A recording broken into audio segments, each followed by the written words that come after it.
Well guys, it's finally been revealed. It's finally been revealed who was that specific person sitting on Diddy's lap at Daddy Studios and those horrific allegations that she went through at that age. She's been forced to reveal her identity because if you were around the time when all of this broke, after Cassie's lawsuit, another lawsuit followed, and it was this particular person who came forth. And after that, there were updates about how she was fighting to be anonymous and maintain that because Diddy's lawyers were arguing that she can't be anonymous. That's what we were discussing, that Douglas Wigdor was going back and forth for that person.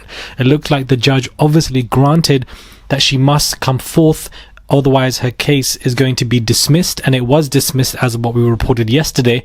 And now she said, I'm not running away from this conversation. You guys want to know who I really am? This is who I am.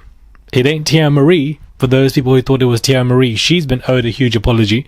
And it definitely ain't that woman Misha, or whoever her name was, that was being interviewed by Lionel B, claiming that she was that woman, and everybody believed it. And everybody believed that dubious interview, and that Lionel B content creator who ran with those interviews caused so much misinformation. It was absolutely insane to so much of the viewers, confused so many of you guys. And even though her story did not add up to me, still so many of you guys believe her story to be real. The identity has been revealed because that woman is coming forward. Hey guys, it's Murad Murali, daily and consistent content. Let's get straight into this video. And yeah, you would not expect this. Diddy's facing a mountain of lawsuits from anonymous accusers, but one accuser's name has now been revealed in court documents, and she's the ex-wife of a professional hockey player. According to new legal documents obtained by TMZ, one of the Jane Does suing Diddy for SA was ordered to reveal her identity if she wanted to continue her lawsuit. And now we've learned that the woman suing is called Anna Kane, who used to be married to NHL star Evander Kane. FYI, Evander has not been accused of any wrongdoing. Anna amended her lawsuit to include her government name. As we already told you, she claims she was just 17 and still in high school when Diddy and others gang R-worded her. In a statement through her attorney, Douglas Wigdor, who obviously carried through everything with Cassie, Anna tells TMZ, I had hoped to use a pseudonym in pursuing justice for what happened to me as a teenager. Defendants demand that I use my name was an attempt to intimidate me, but I am not intimidated. Period. I am prepared to proceed and hold accountable those who have harmed me.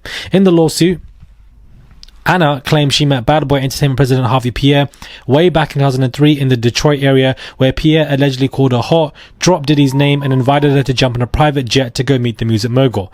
Anna claims she was 17 in 11th grade when this meeting happened. She said she accepted the invitation, ended up in the Big Apple where she met Diddy in a recording studio. She claims Diddy and others piled her with substances and alcohol before essaying her. Her lawsuit includes photos of the alleged studio meeting, and she says she's the girl with the blurred face. Anna claims during the meeting, Diddy took her into a bathroom where he penetrated, let's just say, from behind as she was bent over, and she says she did not consent. For his part, Diddy has denied. Anna and Evander, who now play for the Edmonton Oilers, married in 2018 and have one child together before she filed for divorce in 21. So this is the woman, guys. Her name is Anna Kane. Definitely somebody that nobody could have guessed. Nobody could have guessed at all. We discussed this lawsuit at length.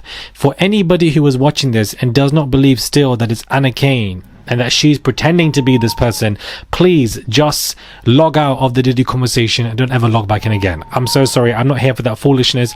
Douglas Wigdor, who carried Cassie through that lawsuit and opened the, bucket of worms or whatever the hell you want to call it, the can of worms, there you go. He would not be representing somebody if he did not feel that the case has merit and length, because his own reputation is always going to be on the line with whatever lawsuit he applies to himself.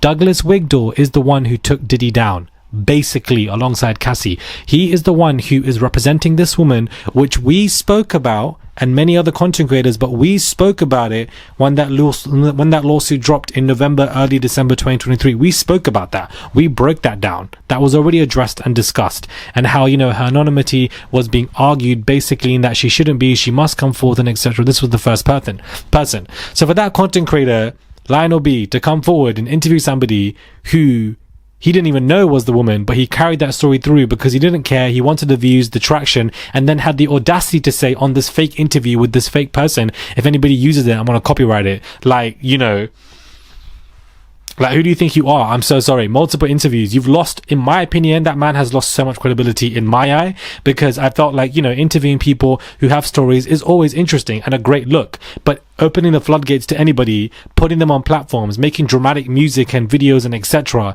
And it's not even that person. The law firm Douglas Wigdall had to come out and basically, you know, tell the truth that it wasn't that person after I already felt like it wasn't. And then now the person's identity has to be forced out because that lawsuit was dismissed.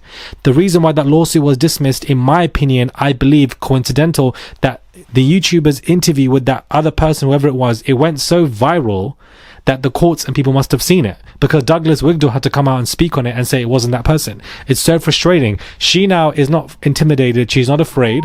The next conversation is, why is a 17-year-old even being contacted by Harvey Pierre or Diddy or etc. I'm so sorry, you might hear heavy wind in the background, guys. There's a storm in London. Where is a 17-year-old's parents? We already discussed that at the time, but again, where is a 17-year-old's parents? I would really like to know. It was Harvey Pierre, it was Diddy, and it was somebody else. And in the court documents which I read, which I still remember, this person claimed that there was traffic between states as well, fed multiple substances, essayed at Diddy's studios. How she still has the pictures, I'm completely shocked, to be honest with you, but I'm glad that she still kept those receipts. But this person, the identity has finally been revealed for so many people who thought that it was, I don't know who made it up that they thought it was Tierra Marie, and everybody ran with that.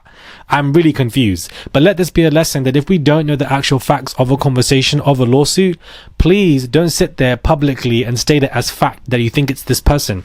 Present it as a theory and leave it at that. Don't sit there and say this is who this person is, or don't sit there and then interview somebody and believe them and say, yes, I'm going to give you a platform because you're claiming to be that person, but really I don't know that if you're that person, but I don't really care. I just want the views and the, you know, the revenue and the, you know, the going viral and my face everywhere and etc. because that's all I really care about. I don't really care about these alleged victims and etc.